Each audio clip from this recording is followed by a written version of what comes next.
Thanks for checking out this movie review video. This is for the 1973 Italian horror film Baba Yaga, and I have my neighbor John to thank for this one. I'm not going to give his last name, but John is a generic enough name, but you know who you are.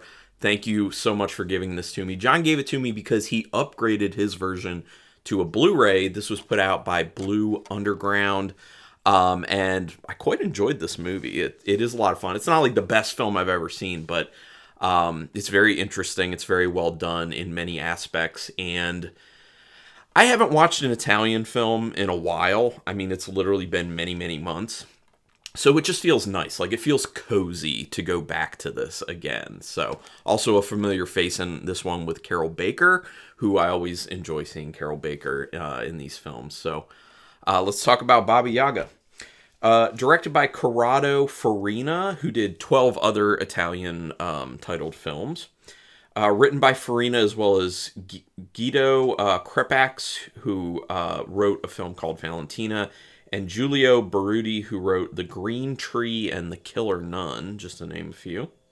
Obviously, it has Carol Baker in it. You might know her from some other stuff, such as Orgasmo, Knife of Ice, So Sweet, So Perverse, A Quiet Place to Kill, and The Devil with Seven Faces, which I believe I've reviewed all of those on my channel, honestly. I've seen a good amount of Carol Baker. So while Farina was on vacation after completing his cut of the film, the studio ended up cutting 30 minutes on the negative, which leaves that original cut lost. Just totally lost, because that footage was not kept. It was taken out when Farina was basically not looking, in a sense, had no idea about it, and it was just discarded, which is pretty terrible, to be honest. Especially, you know, when you get many decades in the future and you're thinking more from a mind of, like, film preservation. So, would have been interested to know exactly what the original cut was supposed to be, but this is the cut we have, and I still enjoy it. I think it's a good time. So, let's get into the actual film. Super funky, fun music in the start of the film. One of the things that makes me feel very cozy about 70s Italian horror films. Love that kind of like funky score, although it's not that throughout the entire movie.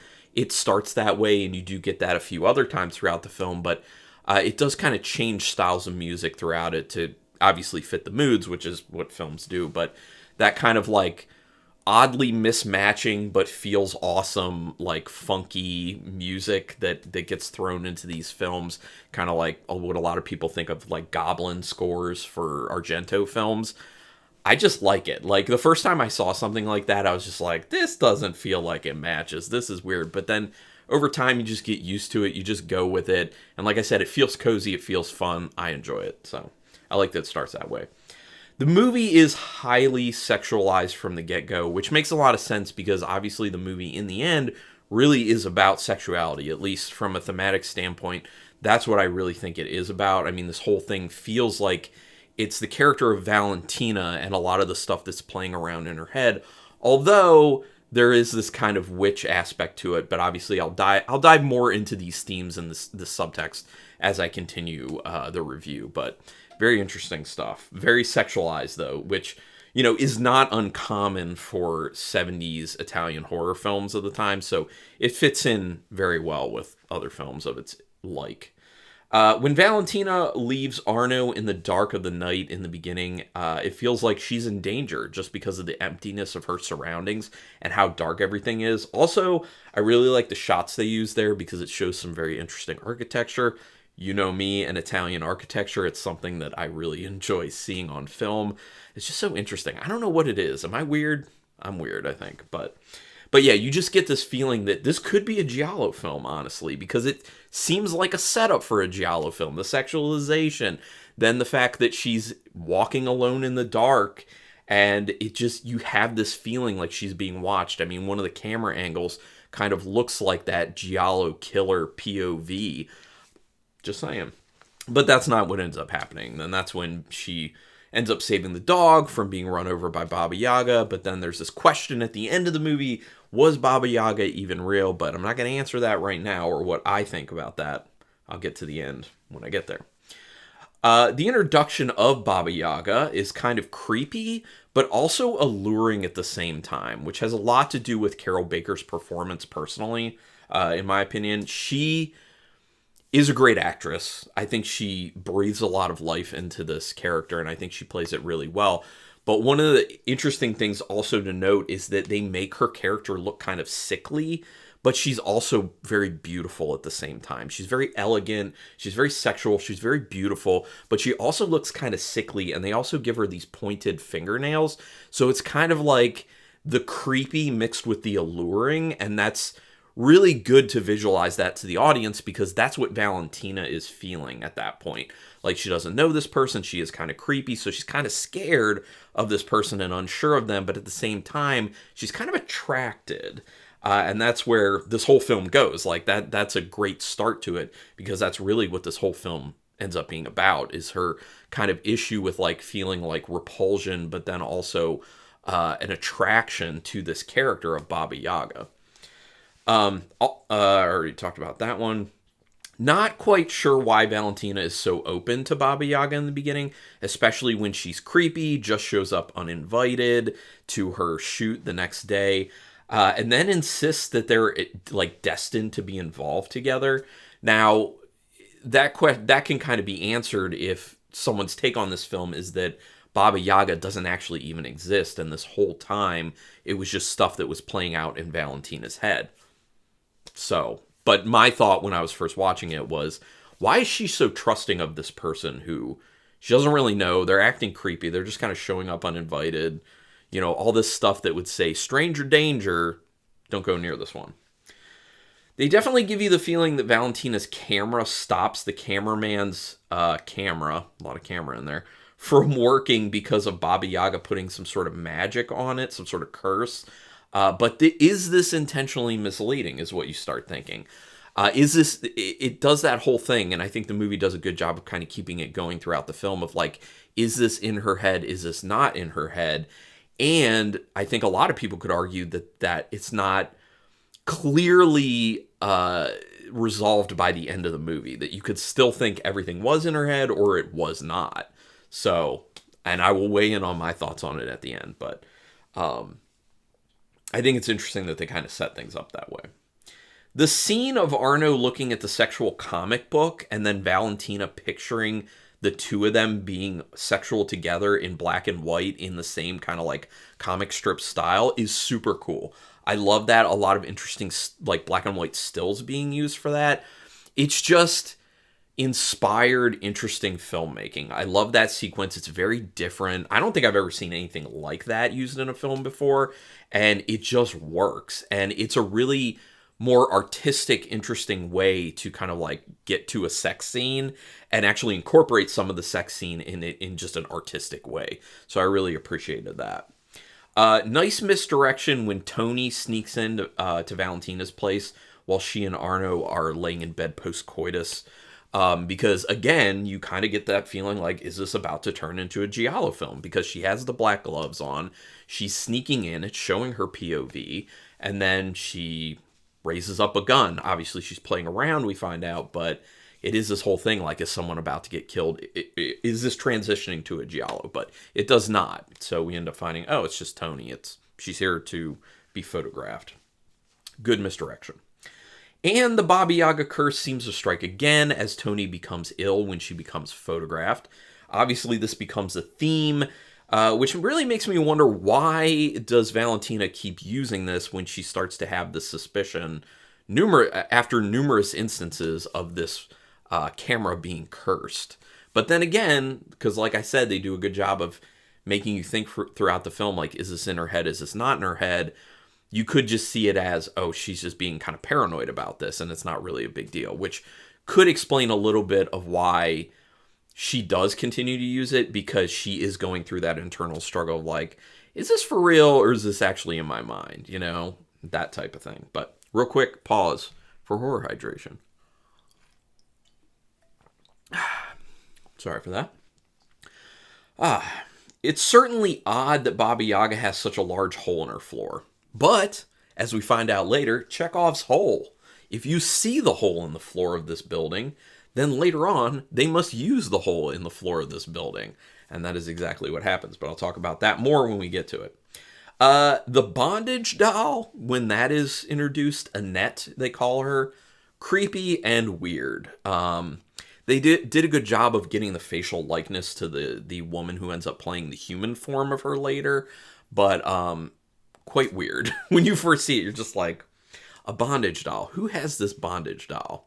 And obviously, when she is found, along with the boots and the whip and everything, that is the moment that Valentina starts to kind of have more of a stirring within her, where she's kind of like, oh, I'm kind of attracted to this. And she starts to kind of have this sexual fantasy that happens while she's there in the attic around all of these things. So that kind of points to not just being about, the push and pull of her, being into men versus being into women potentially, but also being into regular straightforward sex versus being into something maybe like S&M, because that comes up later when she actually is chained up by Baba Yaga and she is whipped by the human form of Annette. So I found that interesting. It's interesting how they use that same black and white comic panel sequence style for when Valentina is having her sexual thoughts about Baba Yaga in that attic scene. So I think that's very cool because it does a good job of showing a visualization of the lines basically being blurred for Valentina between her sexual experience with Arno and the way she wants to experience things sexually with Baba Yaga. Very interesting. I love how they employed that. Why did Valentina use the camera on the Jesus dude when she suspects it's cursed? Potentially because Baba Yaga is partially controlling her. And we do see an aspect of that later in the film, too. Also, that particular scene shows Baba Yaga's darkness in contrast to the light of this Jesus character. Because obviously Jesus typically means light and good. And this character of Baba Yaga in this film is meant to kind of embody darkness and evil. So that moment is very symbolic for that reason. But, it's obviously extremely on the nose, but, however you feel about that. The guy being photographed who tells the woman not to touch the doll is a moment where he's supposed to have some extra sense due to his ancestral background. And there's kind of a now racist term, that some racist talk that kind of goes in there, subtextual more than anything, between Valentina and this guy because of his skin color, where it makes you feel uncomfortable now, but you also have to realize, how things were in the 70s. And that's one of the things about watching older films, is you just need to remember what the societal climate was like at that time and just understand that, like, that was not something that was necessarily seen as problematic then. It is now, obviously, and can make you a little uncomfortable. It did for me, but because of his ancestral background that they're talking about, he's supposed to have this kind of extra sense that he's like, do not touch that doll. Like, there's something wrong with that doll. There's an evilness about it. But he doesn't say that. He just says, like, I don't know. Like, I don't know. Like, he's feeling something about it. The woman being pricked with the accessory from Annette the bondage doll, and then there's actually no blood, kind of points a little bit more to dark goings-ons with this thing. They do a bunch of those things where it's just like very small things that kind of point more to, there's an evilness, there's a curse, there's something going on with this doll, there's something going on with this camera, that type of stuff. The reveal of the photos on the camera of Annette the doll as an actual person, quite an interesting turn in the film. I didn't see that coming. I thought it was very, very cool how they ended up doing that. And again, like I said, they did a good job of getting the face of the doll to look like the woman who would actually play the human form of Annette. So that was cool. There's an interesting moment of acting when Baba Yaga, Valentina goes to Baba Yaga because she says, you have to come here and get your camera. And this acting is when Baba Yaga is telling Valentina what to do, and she's actively resisting.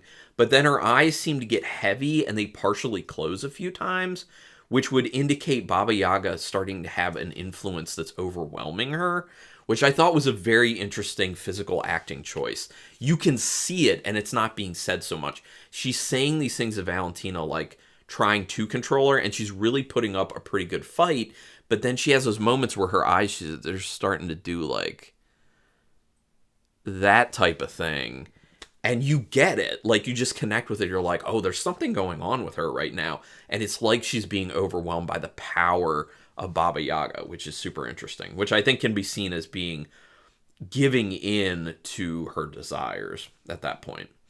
They really go hard with the evil imagery at the end of the film.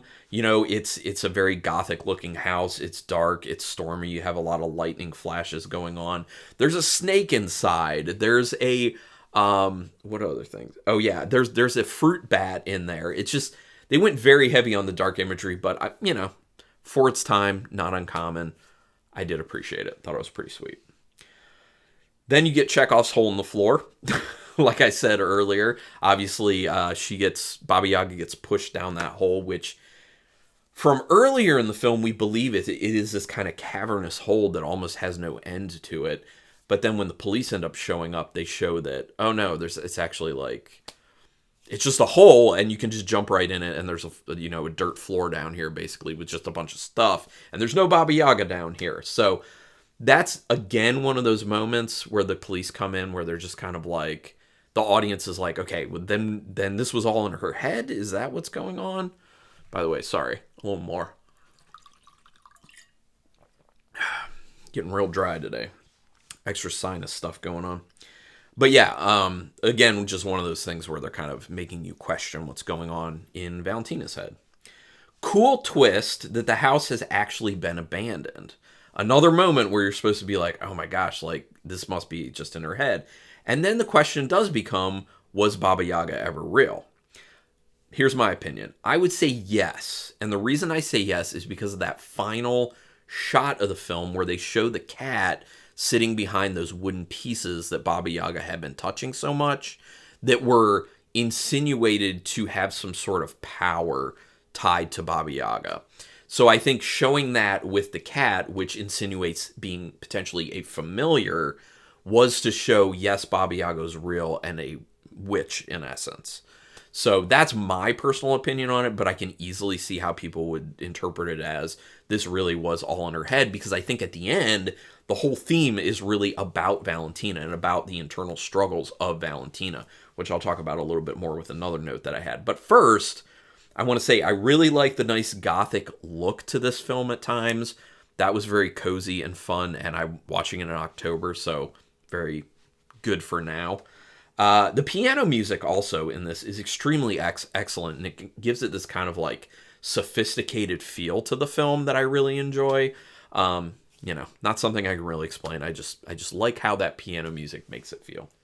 And then the last thing I have to say about Baba Yaga, the whole film does feel like the inner turmoil of Valentina having a sexual attraction to Baba Yaga, but having a hard time reconciling that with her desire for men, i.e. Arno.